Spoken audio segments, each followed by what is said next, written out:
से ले लो ना।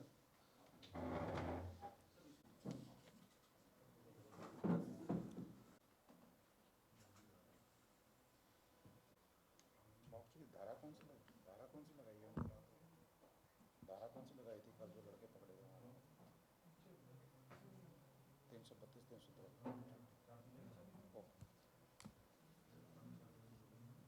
सभी हमारे प्रेस के साथियों का बहुत बहुत धन्यवाद, सबका आभार। और आज तीन महत्वपूर्ण विषयों के ऊपर आप लोगों को बुलाया गया है। पहला, आप सबने कल देखा होगा कि हमारे कुछ साथी वो महर्षि दयानंद यूनिवर्सिटी रोहतक में कल एक कार्यक्रम के दौरान उन्होंने मुख्यमंत्री जी से सवाल पूछे और वहाँ पर केंद्रीय मानव संसाधन मंत्री धर्मेंद्र प्रधान भी थे। वो सवाल आप सबके सामने आए होंगे। 6 सवाल लेकर के उन्होंने अपनी बात रखी, वो सवाल मैं नहीं दोहराना चाहूँगा। और उन्होंने कहा कि वो कई बार डेलीगेशन के रूप में, छात्रों के प्रतिनिधि के रूप में कई बार उन्होंने मिले, वो बातें रखी, लेकिन उसके बावजूद भी मुख्यमंत्री या सरकार के किसी भी प्रतिनिधि ने ये कोशिश नहीं करी कि वो जो समस्याएं हैं, जो सवाल हैं, उसका समाधान निकले। और कल इसीलिए उन्होंने सार्वजनिक तौर पर एक अपनी बात रख कर के विरोध प्रदर्शन किया, जिसके बाद अभी करीबन 24 घंटे बीतने को हैं। उन साथियों को अभी भी हिरासत में लिया हुआ है और उनके ऊपर गंभीर धाराएं लगाई हैं। 332 और 353। 332 में धाराएं तो और भी लगी हैं, लेकिन इसमें ये है कि सरकारी काम में बाधा डालना और ग्रीवियस इंजरीज इन लोगों ने की है। और आप सबने देखा होगा वीडियो के माध्यम से। एफआईआर में धाराएं तो और कई हैं, लेकिन हमारा जो ऑब्जेक्शन है वो 332 के ऊपर है कि सरकारी काम में बाधा डालना और जो सरकारी अधिकारी हैं उनको ग्रीवियस इंजरीज उनको की। उन साथियों ने, क्योंकि भगत सिंह की पार्टी है, क्रांतिकारी तरीके से अपनी बात रखी और पंफलेट वहाँ पर जो उन्होंने 6 सवाल पूछे थे वो पंफलेट उड़ा करके उन्होंने बात की। तो इतना गंभीर आरोप लगा करके जो पढ़ने वाले स्टूडेंट हैं, जो यूनिवर्सिटी के छात्र हैं, फाइनल ईयर लॉ में पढ़ रहे हैं, वो इस तरह का करना, मैं समझता हूँ कि पूरी तरीके से ये तानाशाही है। और वो जो 2 छात्र हैं, दीपक धनखड़ और नवीन, हमारी ये मांग है कि तुरंत उनको छोड़ा जाए और सरकार को इतना बर्दाश्त करने की शक्ति होनी चाहिए। ये लोकतंत्र है, कोई तानाशाही सरकार नहीं चल रही, कोई डिक्टेटरशिप नहीं है कि आप सवाल पूछने वालों को पहले ही गिरफ्तार कर लेते हो, प्रोग्राम से पहले जनसंवाद होता है तो, या फिर प्रोग्राम में उनको मारने पीटने की धमकी देते हो। और अब जो है, पीछे भी इसी तरीके का एक और वाक़या हिसार में हुआ था। उस दिन भी हम थाने में गए, जा कर के हम अपने साथी मनोज राठी को छुड़वा के लेकर के आए। और ये फिर दोबारा एक और घटना जो कल घटी है। तो ऐसी घटनाएं ना हो, पुनरावृत्ति ना हो, तो सरकार को छात्रों और नौजवानों के भविष्य के बारे में सोचना चाहिए। दूसरा मामला याशी कंपनी का है। कल सरकार ने कहा कि हम इस कंपनी को ब्लैक लिस्ट करते हैं। ये तो बहुत लंबे समय से मांग चल रही थी और इसको लेकर के हमने, जब धरना प्रदर्शन था फैमिली आईडी को लेकर के, तब भी हम लोगों ने ये सबके सामने बात रखी थी कि ये कंपनी घोटाले करने में लगी हुई है। लेकिन उसके बावजूद भी 57-58 करोड़ रुपए रिलीज़ कर दिए गए। और अब जो है सरकार ये ब्लैक लिस्ट करके ये दिखाना चाहती कि हमने एक्शन लिया, जब पैसे सारे दे दिए। 95% त्रुटियाँ इस फैमिली आईडी में निकल कर के आई थी। करीबन 48 लाख जो परिवार हैं वो इसके विक्टिम हुए। और हम ये पूछना चाहते हैं सरकार से कि इसके पीछे कौन से राजनीतिक लोग हैं, कौन से उनके समर्थक हैं जिनको बचाने और संरक्षण देने की कोशिश सरकार कर रही है। और जब इतना अमाउंट रिलीज कर दिया तो अब इसका औचित्य क्या है ये दिखाने का।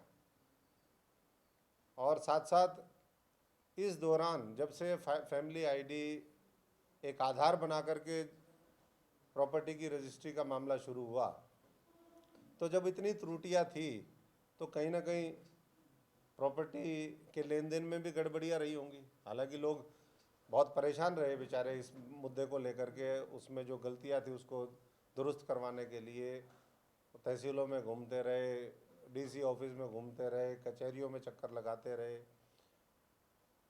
तो क्यों ये पहले सरकार नहीं जागी, क्यों सरकार बड़े बड़े घोटाले होने के बाद जागती है, ये हमारा अगला सवाल है।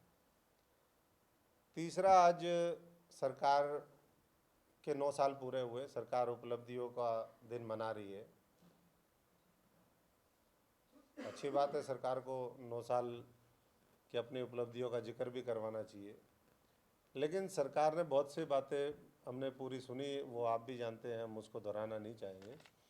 लेकिन जिस तरीके से 9 साल के अंदर जितनी लाठियाँ किसानों के ऊपर पड़ी, कभी मैं समझता हूँ कि किसानों के ऊपर लाठियाँ नहीं चली होंगी। जितने किसान इन 9 वर्षों में मरे हरियाणा के अंदर, उतने पहले कभी इस अंतराल में नहीं मरे होंगे। जितने कर्मचारियों के ऊपर, कोई भी कर्मचारी हो सरकारी, जितनी लाठियाँ उनके ऊपर बरसवाने का काम सरकार ने किया है, उतना पहले कभी नहीं हुआ। केवल पुलिस को छोड़ करके, और पुलिस भी, उसके लिए भी अग्निवीर तैयार कर लिए इन्होंने। ये भी कहीं ना कहीं कभी ना कभी पुलिस वाले अगर अपनी मांग पंजाब की तर्ज पर अगर वेतन मांगेंगे तो मुझे लगता है कि पुलिस वालों को भी नहीं छोड़ेगी ये सरकार। तो ऐसे में सरकार कह रही है कि हमने 1,49,000 नए उद्योग लगाने का काम किया। अगर इतने उद्योग आपने लगाए तो फिर बेरोजगारी पूरे देश के अंदर सबसे ज़्यादा क्यों है? सवाल इन बातों का है। आज भी किसान अपनी फसल के लिए दर दर में, रोज़ मंडियों में किसानों से मिलने के लिए हम जाते हैं, जो भाव है धान का एमएसपी, आज उससे भी कम से कम 70-80 रुपये कम में सरकार खरीद रही है। और एक और बात मैं कहना चाहूँगा कि भ्रष्टाचार किस तरीके से है कि जो सरकार की एजेंसीज हैं वो चेहरा आगे हैं, लेकिन खरीद प्राइवेट के माध्यम से हो रही है। तो ये प्राइवेट किसके लिए खरीद रही है सरकार? उसमें मॉइस्चर कंटेंट दिखा दिया जाता है, कागजों में काम पक्का है लेकिन अंदर ही अंदर भ्रष्टाचार है। तो इस तरीके से कैसे हम किसान को, नौजवान को राहत देंगे, किस तरीके से हम कर्मचारियों के बारे में सोचेंगे, कैसे ये जंगल राज समाप्त होगा? क्यों कई गुना भ्रष्टाचार इस सरकार के उसमें हो गया? सरकार वैसे तो कहती है हमने भ्रष्टाचार के ऊपर अंकुश लगाया और हमारी नई काल कोठरी तैयार है, लेकिन वो दिखती 9 साल में तो दिखी नहीं। कोई भ्रष्टाचार के आरोप में जो संगीन आरोपी थे आज भी वो बाहर घूम रहे हैं। तो ऐसे में सरकार जो झूठी घोषणाएं कर रही है, अब तो समय बदलाव का आ गया है। अब मुझे नहीं लगता कि हरियाणा की जनता और इस सरकार को बर्दाश्त करने वाली है। तो समय नज़दीक है, और जिस तरीके से आम आदमी पार्टी काम कर रही है अरविंद केजरीवाल जी के नेतृत्व में, तो हमें पूरा विश्वास है कि आने वाला समय इस प्रदेश में आम आदमी का है, आम जनता का है, और जनता का आशीर्वाद और मजबूती से हमें मिलेगा। उस कामना के साथ हम काम करने, और आगे अभी अरविंद केजरीवाल जी आएंगे अगले 1 हफ्ते के अंदर, भगवंत मान जी आएंगे, हमारे नए जो पदाधिकारी हैं, अभी हमने 6,500 ग्राम सचिवों की नियुक्ति करी है, जो गांव में हमारे 21 मेंबर कमेटी को संचालित करने का काम करेंगे। तो उनके शपथ ग्रहण समारोह में भी वो पहुंचेंगे। तो मैं सभी साथियों का एक बार फिर बहुत बहुत धन्यवाद करता हूं, क्योंकि आपके सवालों में भी बहुत सी बातें आएंगी। तो धन्यवाद। तो साहब, आप कह रहे हैं कि वो छात्रों ने भगत सिंह की विचारधारा पर जो ये पोस्टर उछाल दिए वहाँ पर, तो आप ये सही मानते हैं कि सरकारी कार्यक्रम में मुख्यमंत्री अगर संबोधित कर रहे हैं और उस वक्त अपनी मांग को लेकर इस तरीके से जो विरोध दर्ज करवाएगा, उसको आप सही मानते हैं? देखिए, अपना अपना कोई ये पार्टी का तो उस तरीके से हमने नहीं कहा, लेकिन छात्रों का अपना होता है कि काम करने का, और युवा हैं उनके अंदर एक जोश होता है। उन्होंने अपने तरीके से विरोध प्रदर्शन किया, लेकिन उसके ऊपर फिर आप इस तरीके से गंभीर धाराएं लगा करके पढ़ने लिखने वाले बच्चों को आप जेल की सलाखों के पीछे डालोगे तो ये भी कहाँ तक उचित है।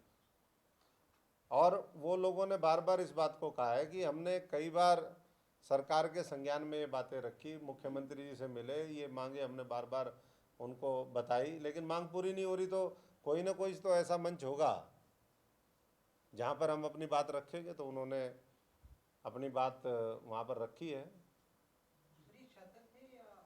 हमारी पार्टी के नहीं, ये छात्र छात्र संघ का पहले अध्यक्ष हमारे रहे हैं दीपक धनखड़, और हमारी पार्टी का छात्र संघ के पदाधिकारी है ना सर। पहले अध्यक्ष थे, अभी ऑल इंडिया में इनको जिम्मेदारी दी है। और एमडी यूनिवर्सिटी के ये छात्र हैं, एलएलबी फाइनल ईयर। आप कार्यकर्ता भी हैं, लीडर कह लीजिए, स्टूडेंट लीडर, या आप कार्यकर्ता भी कह सकते हैं जी। नहीं, दो ही को पकड़ा है, होंगे और भी, लेकिन दो ने अपनी बात प्रमुखता से रखी है। और बाकी तो सरकार अपने तरीके से जो भी है, कौन कौन है, हमारे संज्ञान में दो लोग आए। एक सर आपने यासी कंपनी की बात की, यासी कंपनी पर विधानसभा में भी ये मुद्दा उठा था, तो सरकार ने कहा था कि हम पूरी मामले की जांच कर रहे हैं, देख रहे हैं, अगर खामी होगी तो कार्रवाई करेंगे। मुख्यमंत्री ये कहते हैं कि भ्रष्टाचार बर्दाश्त नहीं है, और भ्रष्टाचार अगर कोई करता है तो अगर कर लेगा तो पकड़ा जाएगा और कार्रवाई करेंगे, और इसी कड़ी में ये यासी कंपनी पर कार्रवाई हुई।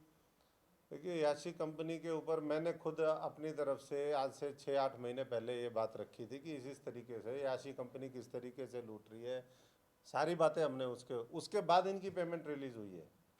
और आज आप उसको ब्लैक लिस्ट करके ये साबित करो कि भाई वो वाली बात है, 100 चूहे खा के बिल्ली हज को चली, तो अब हज का क्या औचित्य बनता है। तो बिल्ली ने ढकार मार गई सारे पैसे की, चूहे खाए गए हैं।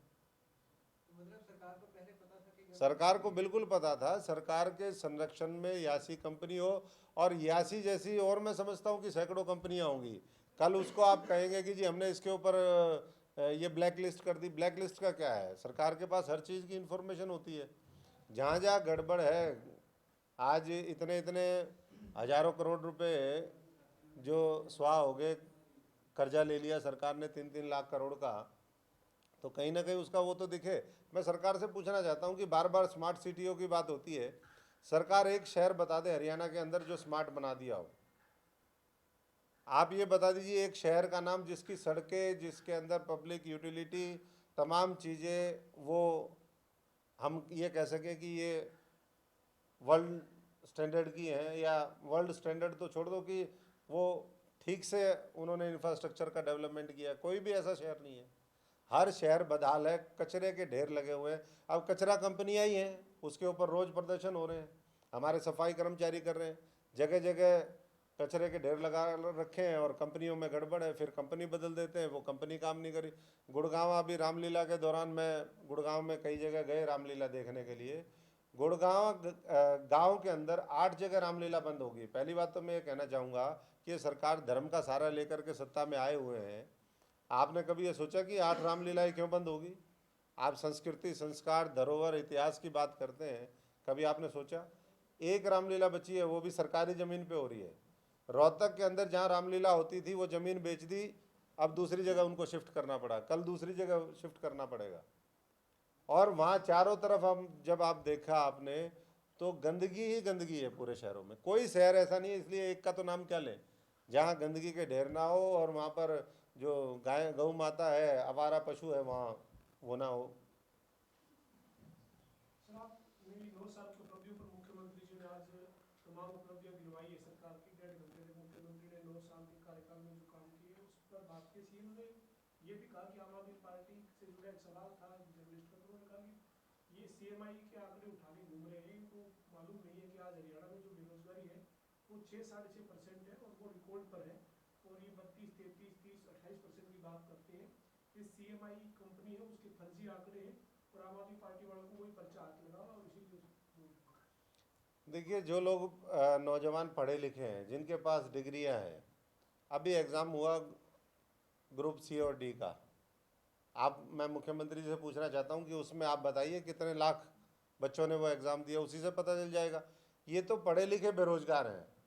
अगर अशिक्षित बेरोजगारों की बात करें तो वो और लाखों में पहुंच जाती है। तो आज हरियाणा के अंदर मुख्यमंत्री जी से हम कहना चाहेंगे, सबसे ज़्यादा बेरोजगारी है, वो सबको पता है। उसके लिए बच्चे जो है संघर्षरत हैं, उनको नौकरी देने का काम करें। जो सरकारी दे सकते हैं वो सरकारी दें जल्दी से जल्दी, और जो सरकारी नहीं दें तो उनको ऐसे अवसर प्राप्त हों कि वो नशे और अपराध की बजाय एक बेहतर जीवन जी सकें। उनको इतना तो हक है, तो उसके लिए उपयुक्त माहौल दें। आप ये कह रहे हो कि हमने 1,39,000 रोजगार नए लगाए, हमें तो दिखते नहीं। हमें तो कि गुड़गांव, फरीदाबाद ये इलाके छोड़ दो जहाँ स्वतः कोई अगर फैक्ट्री लगाना चाहे, मुझे तो सिरसा में एक नया रोजगार नहीं दिखा, कोई उद्योग धंधा ना कहीं फतेहाबाद में दिखा, ना कहीं जींद में दिखा।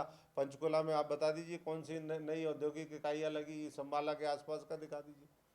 तो आंकड़े देना, यहाँ से पलायन हो रहा है। मुख्यमंत्री जी को ये हम बताना चाहेंगे कि पानीपत से हजारों इंडस्ट्रियलिस्ट जाकर के उत्तर प्रदेश, जो जहाँ पर भारतीय जनता पार्टी की सरकार है, वहाँ जाकर के मिल के आए हैं कि जी हम उत्तर प्रदेश के अंदर शिफ्ट करना चाहते हैं। अगर इतनी हमारी अच्छी नीतियाँ होती, उद्योग नीति होती, हमारे और दूसरे वो होते और हम उनको प्रोत्साहन दे रहे होते, तो ये लोग क्यों जाते हैं? कभी उनका भी जिक्र करिए मुख्यमंत्री जी। सर, आपने भ्रष्टाचार की बात की। मुख्यमंत्री का कहना यह है कि चाहे भ्रष्टाचार पर उस प्रकार की लगाम ना लगी हो, लेकिन आज भ्रष्टाचार करने वाले और किसी को भी रिश्वत देने वाले के मन में एक डर रहता है कि मैं पकड़ा जाऊंगा। देखिए, भ्रष्टाचार तहसीलों में हर जगह 10-10 गुना बढ़ गया है, हर उसमें, और ये पूरा हरियाणा बोल रहा है। और मुझे नहीं पता कि मुख्यमंत्री जी किन लोगों के साथ जनसंवाद करते हैं, किन से उनकी बातचीत है, कहाँ से वो फीडबैक लेते हैं कि भ्रष्टाचार नहीं। भ्रष्टाचार तो हरियाणा ने आज से पहले कभी इतना भ्रष्टाचार नहीं देखा जितना पिछले 9 वर्ष के कार्यकाल में है, और उसने त्राही त्राही मचा रखी है। तो साहब, भूपेंद्र सिंह हुड्डा अभी दिल्ली में मीडिया से बात कर रहे थे। वो कह रहे थे कि 9 साल में इनका लिफाफा सरकार का खाली है और कांग्रेस आएगी, बदलाव जो होगा, और कांग्रेस आ रही है। और कांग्रेस के राज में 2014 की तुलना मुख्यमंत्री मनोहर लाल ने अपनी प्रेस कॉन्फ्रेंस 2014 के साथ तुलना की कि 2014 में ये था और 2023 में आज ये है। जबकि भूपेंद्र सिंह हुड्डा कह रहे हैं 2014 में हरियाणा नंबर 1 था, हरियाणा खेलों में नंबर 1 था, हरियाणा रोजगार में नंबर 1 था। आपका अनुभव भी रहा है का उस वक्त कैसा हरियाणा था और आज कैसा हरियाणा है, और आगे के हरियाणा की क्या कल्पना करें लोग? देखिए, दोनों के हरियाणा को हरियाणा की जनता ने देख लिया। 9-10 साल उनको मिले, 9 साल इनको हो गए, और वही हरियाणा अब चाहता है कि आम आदमी पार्टी हरियाणा के अंदर आए। 2024 में जब सरकार बदलेगी तो 2029 में जब 5 साल की उपलब्धियां होंगी, 2025 में जब 1 साल की उपलब्धि होगी, तब हम बताएंगे कि आपकी गलतियां कहाँ थी और वर्तमान सरकार की क्या थी। लोगों ने दोनों को सिरे से नकार दिया, उनको नकारा, तभी भारतीय जनता पार्टी आई। और आज भारतीय जनता पार्टी को नकारने के लिए लोग तैयार हैं, और नए विकल्प की आवश्यकता भी है और नया विकल्प ढूंढ भी रहे हैं। वो विकल्प देने का काम आम आदमी पार्टी अगले 6 महीने में, मैं समझता हूँ कि लोकसभा के चुनाव हैं उसमें भी साबित कर देगी, और साल भर के अंदर जो विधानसभा के चुनाव हैं उसमें आम आदमी पार्टी का जादू चलेगा, झाड़ू चलेगा। लेकिन भूपेंद्र सिंह हुड्डा तो कहते हैं कि हरियाणा में आम आदमी पार्टी कोई सिस्टम ही नहीं है, 2-3 हज़ार वोट आए, देखिए, खत्म है कहानी। हवा में हवा हवाई उससे कुछ नहीं होता। ज़मीन पर कहीं भी कांग्रेस नहीं है, गांव में कहीं कांग्रेस नहीं, मेहनत करती हुई कोई कांग्रेस नहीं, संघर्ष करती हुई कोई कांग्रेस नहीं दिख रही है। कहाँ कैसे आएंगे? हवा में थोड़ा ना आ जाएंगे। ज़मीन पे मेहनत करनी पड़ती है। गांव में जाकर के पूछिए, कभी कांग्रेसी गए गांव में? कौन सा गया, कौन सा कैंपेन चलाया, किस मुद्दे को, किसानों के किस मुद्दे को लेकर के किसानों ने खुद लड़ाई लड़ी, वहाँ जाकर के एक दिन चेहरा दिखा दिया तो उससे क्या लोग वोट दे देंगे? लोग वोट ऐसे नहीं देने वाले। लोगों को पता है कौन जज्बे के साथ उनके साथ खड़ा है, कौन लड़ना चाहता है। और मैं समझता हूँ कि समय अब कोई बहुत ज़्यादा दूर नहीं बचा। दिल्ली दूर नहीं है, दिल्ली नज़दीकी है, आएगा समय। बहुत बहुत धन्यवाद जी सबका।